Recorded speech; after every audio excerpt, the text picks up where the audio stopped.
key for this linguistic model, right? And I can just say use this linguistic model, right? I have not talked about another piece. This is just the linguistic part. Think of it just as a language classifier, right? You give it some text, it returns the entity, the intent, documentation request, and a set of entities as well, right? In this case, text analytics may be an entity, right? The part that I have not talked about, just a second. The part that I have not talked about is how to plug this in with a bot, and that's the bot framework, and I'll discuss that in just a second. Yes? About other languages, so far English only? No, it supports other. Speaking, and I know that Russian is quite different. Yeah, I don't know if it supports Russian yet, but we can pretend to create a new bot just to see the language list, so I can create a new app, and I can see the languages. And Russian is not there yet. It's too hard. No, we're working on several languages, and the team is quickly adding languages. That's the reason I don't always remember, because this is always changing. So you can check tomorrow, or maybe Russian will be there. Yeah. So but it works well in other languages. Yeah. I mean, yes, certainly. I just created one in Italian. I was in Italy doing a demo, and they were helping me. Yeah, it works. I mean, you should play with it, try it, and certainly the more data that it has, the better it gets, right? So actually, English is the simplest language. I think we are very lucky that programming is mostly. Yeah, I mean, but it's not just English, right? Like here, Okay, I'm gonna give you another demo. Okay, so this is an insurance bot, but I'm gonna talk to it in Japanese, but I don't know Japanese. So I'm gonna use the translator. Good morning.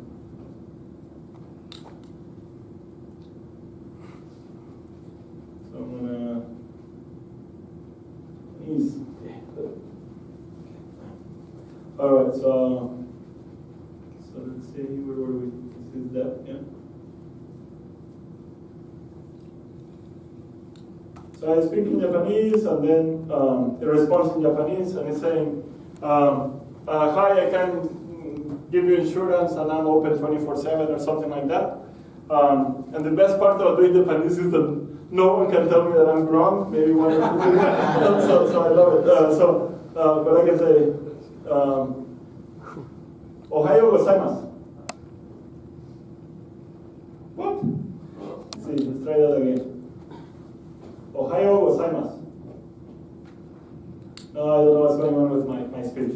But it's pretty cool when you start speaking Japanese back. It impresses people. So, but yeah, I mean, you should play with it in the different languages. Yeah.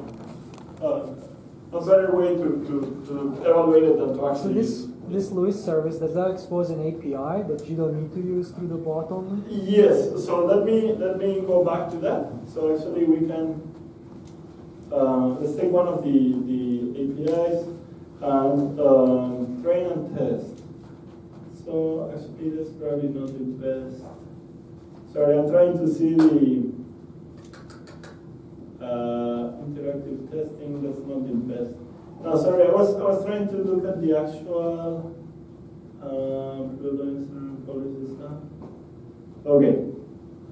Okay. So when I publish the app, I give it my key, and it gives me an endpoint. Okay, there we go. So it gives me an endpoint, right?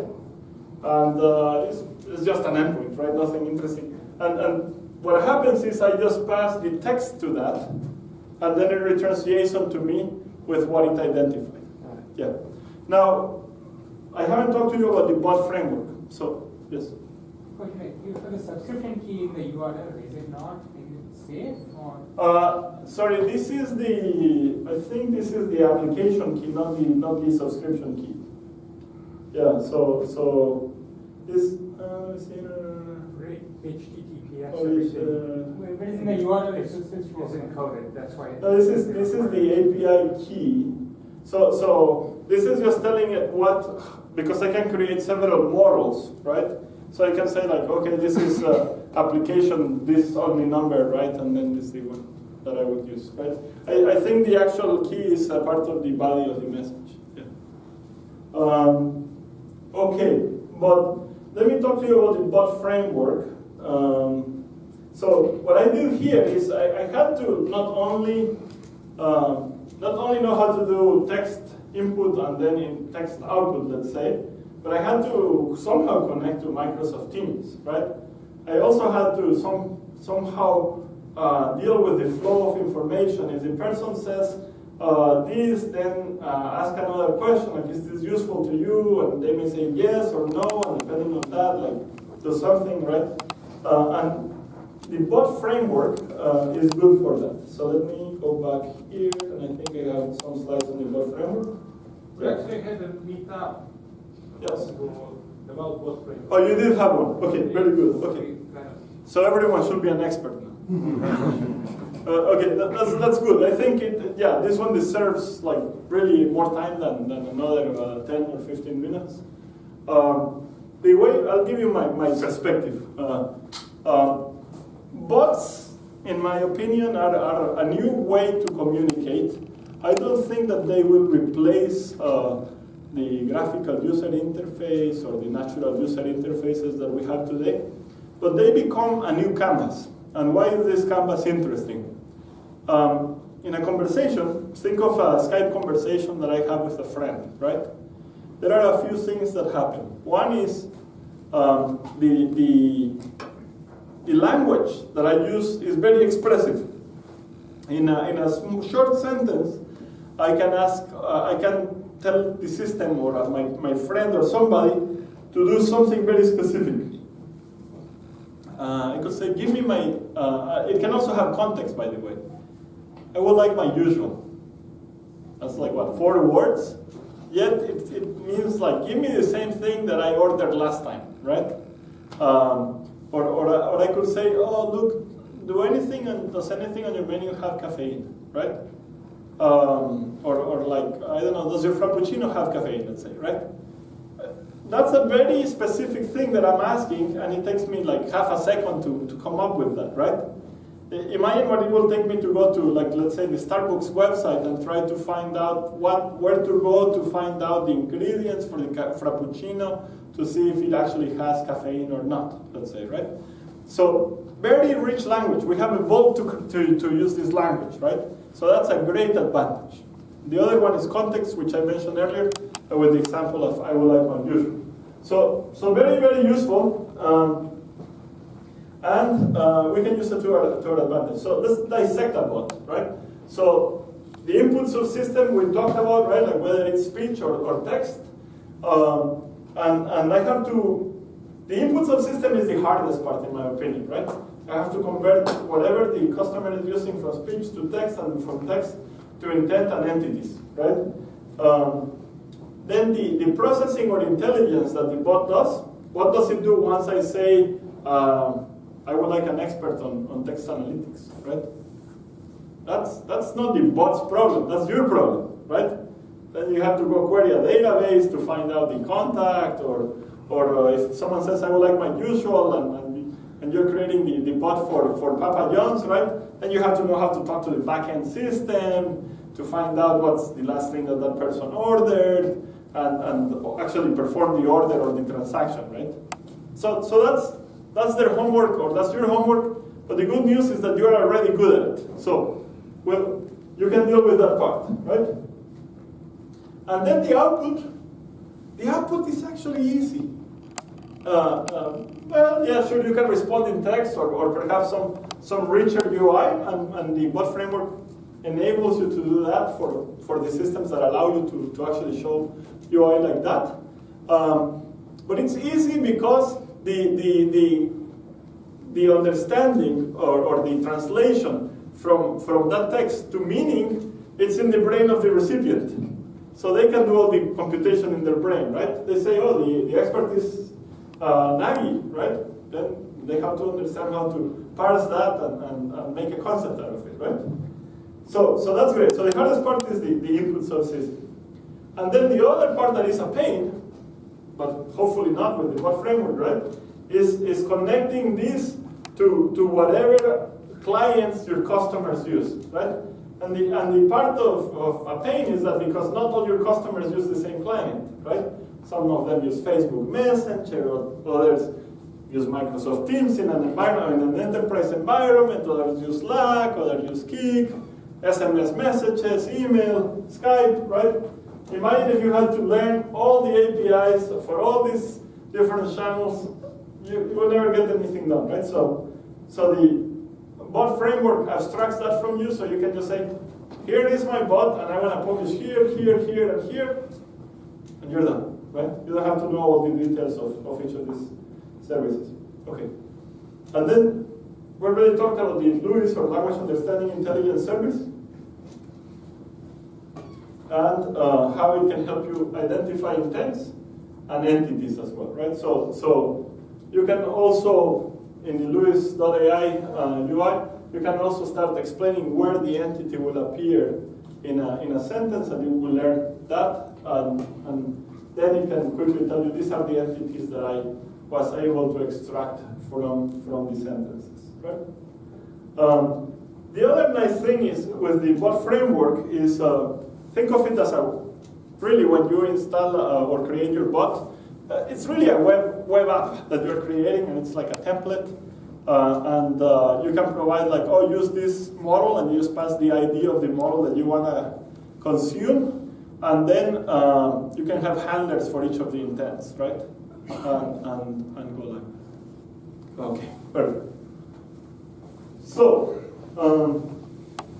let's actually show you the demo of the other bot, the one that speaks Japanese but doesn't want to speak Japanese to me. So we'll talk to it in English. Let's see. Okay, so I'm going to say, yes. Right, so okay, we'll see if that works. Okay, fine, whatever. So I'll say, hi. And then the bot says, hi, I'm a bot, I can get your insurance 24/7, which I told you that's what it said in Japanese. And I could say something like, okay, I need insurance, then fine. And in this example, it's actually responding with a nice UI, right? So it doesn't always have to say, okay, what kind of insurance do you want? So I can actually, it's very nice. I can just click on automotive, let's say, and then it will select that for me, and then it says, oh, are you an existing customer? Say yes. And the reason I'm going to say yes is because this bot specifically is tied to a real CRM system, to a dynamic CRM system, so I'm going to say that I am Lance Olson, who is actually in that system. And then the system has to go and extract the information for Lance Olson, and then, what happened? Is Lance there? So, oh, sorry, what's your personal identification number? Yes, I remember. 1, 2, 3, 4. Super secret. Obviously, if you wanted to do it for real, you would make it show stars or something instead, right? Okay, perfect. So it found your existing policies, and it tells me that, by the way, it was able to, now that it found the person, it was able to put Lance's picture there. Lance used to be my manager. So it says, if you insure your car, you get a 10 policy discount. I also see that you have a daughter, she just turned 16 years old. You want to include her? Sure, okay, maybe a little more expensive, but we'll include her. Lance will pay for it. So, and then, what kind of car? Okay, so we have a sedan, say. What kind? Okay, fine. So I have a Ford. And the model, it's a Fusion. And then it will say what year, 2015. And do you have a photo? Yes. So I'm gonna, oh, sorry. Did I do this? No, I don't think it's oh, sorry, this one. And then, if I had images, pictures. So, yeah, there's one. and then I select the image. If I had selected an image that was not of a car, it would actually have said that's not a car, because it uses the computer vision APIs, remember? And in this case, the system may want the picture of the car in order to, so if I run into an accident or something, then they can quickly identify that that's the actual car as opposed to the other one. Okay, so this is how much it costs. What do you think? Just to be consistent with the other demo that we did, I'm going to say that's thanks. Actually, no thanks. That's too expensive.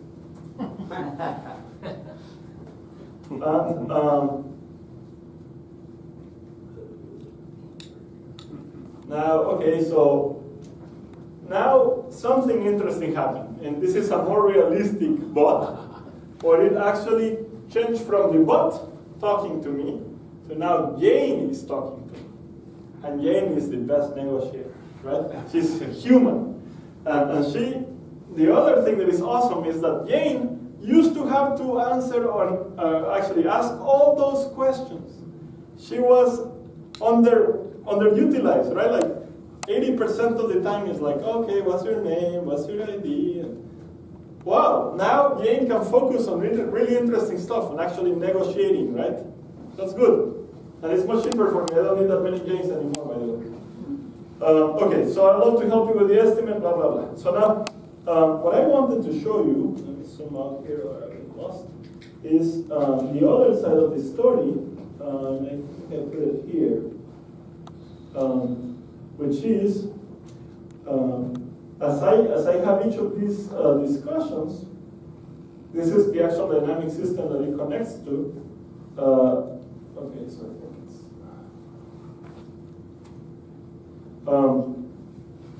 I can actually, Jane can actually see the conversations and the information about the opportunity, right? Right here. So, so she can do a good job deciding, what car is the right car to sell to, or insurance to sell to a particular individual, and kind of pick up where the bot ended, right? So this is just a more realistic example of using bots and the language understanding service. Okay, it's 8:22. Let's pause right there. We have 8 minutes. So, what questions do you have? Yes, sir. What if my app is very, let's say I have image recognition. Yes. And I would have to send, it will have to work in real time, and I have to send a large quantity of data over the network. Is it possible to have your app run locally somehow? You're asking the same question that this gentleman asked a second ago, which is, can it run locally? Not the cognitive services. That said, there are two options that you have. One of them, which is what we did in the demo, actually. Here, let me show you a different instance of it. Here. Okay, so I'm going to show you here. We have a real-time crowd insights.